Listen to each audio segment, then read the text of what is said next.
প্রিয় ছাত্রছাত্রীরা, আজকে আমি তোমাদেরকে এই ভিডিওর মাধ্যমে ক্লাস 9-এর ইতিহাসে যে সমস্ত প্রশ্নগুলো দেওয়া হয়েছে 14 নম্বর স্কুলের পেজ নম্বর 398-তে বিভাগ ক খ এবং গ এর যে প্রশ্নগুলো আছে এমসিকিউ ম্যাথড আছে প্রশ্ন, অর্থাৎ 1 নম্বর এবং 2 নম্বর প্রশ্নের যে প্রশ্নগুলো আছে সেগুলো আলোচনা করবো আজকে এই ভিডিওর মাধ্যমে।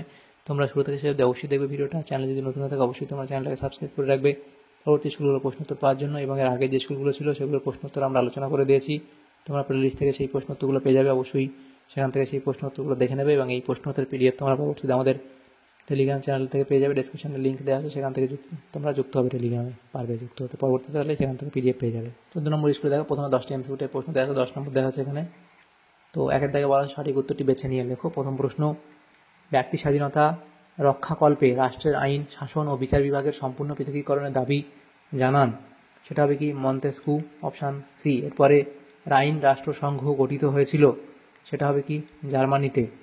এরপরে আছে ওয়ার অ্যান্ড পিস গ্রন্থের রচয়িতা হলেন লিও টলস্টয়। এরপরে আছে বাস্তিল দুর্গের পতনের তারিখটি হলো, সেটা হবে 1789 খ্রিস্টাব্দের 14 জুলাই। এরপরে আছে আমি রাষ্ট্র উক্তিটি করেছিলেন চতুর্দশ লুই। এরপরে আছে ফ্রান্সকে ভ্রান্ত অর্থনীতি জাদুঘর বলে মন্তব্য করেছিলেন, এটা হবে অ্যাডাম স্মিথ। এরপরে দ্য পার্সিয়ান লেটার্স গ্রন্থের রচয়িতা হলেন দ্য পার্সিয়ান লেটার্স গ্রন্থের রচয়িতা হলেন, সেটা হবে কি অপশান সি, অর্থাৎ মন্তেস্কু। এরপরে আছে কোড নেপোলিয়ন এ স্থান পায়, সেটা হবে কি 2287টি ধারা। এরপরে দ্বিতীয় জাস্টিনিয়ান নামে অভিহিত হন, সেটা হবে নেপোলিয়ন।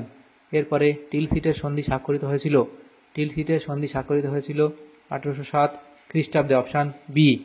এরপরের যে প্রশ্নগুলো আছে দেখো, সেগুলো বলা আছে 2 দাগের প্রশ্ন। নির্দেশ অনুযায়ী নিচের প্রশ্নগুলি উত্তর দাও। এ বলা আছে বাম স্তম্ভের সঙ্গে ডান স্তম্ভ মেলাও, এদিকে বাম স্তম্ভ এদিকে ডান স্তম্ভ দেওয়া হয়েছে।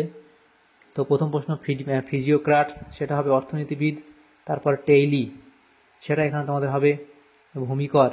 এবং সি আছে কি নেপোলিয়ন, সেটা হবে শত দিবসের রাজত্ব। এরপরে বিয়ের দাগে অতি সংক্ষিপ্ত উত্তর দাও। এই প্রশ্নগুলো দেখো নেক্সট পেজে আলোচনা করব। লিজিয়ন অফ অনার কি, এটা একটি ফ্রান্সের সর্বোচ্চ রাষ্ট্রীয় সম্মান, এটা লিখবে। ন্যাশনাল কনভেনশন কবে গঠিত হয়, 1791 খ্রিস্টাব্দের 20 জুন। করভি এটা লিখবে। তো বাধ্যতামূলক শ্রমদান, এটা করভি নামে পরিচিত।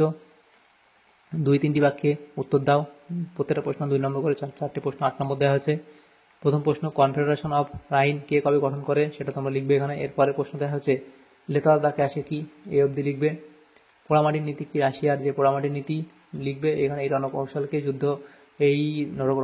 রণকৌশলকে পোড়ামাটির নীতি নামে পরিচিত। টেনিস কোর্টের শপথ কারা কবে গ্রহণ করেছিল, এখান থেকে শুরু করবে, লিখবে অবধি। এরপরে অর্ডারস ইন কাউন্সিল বলতে কী বোঝো, এখানে উত্তর করে দেওয়া আছে, লিখে নেবে।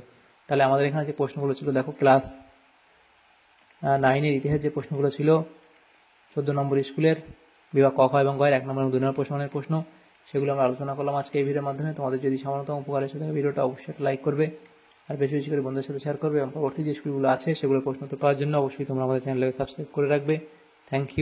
Thanks for watching.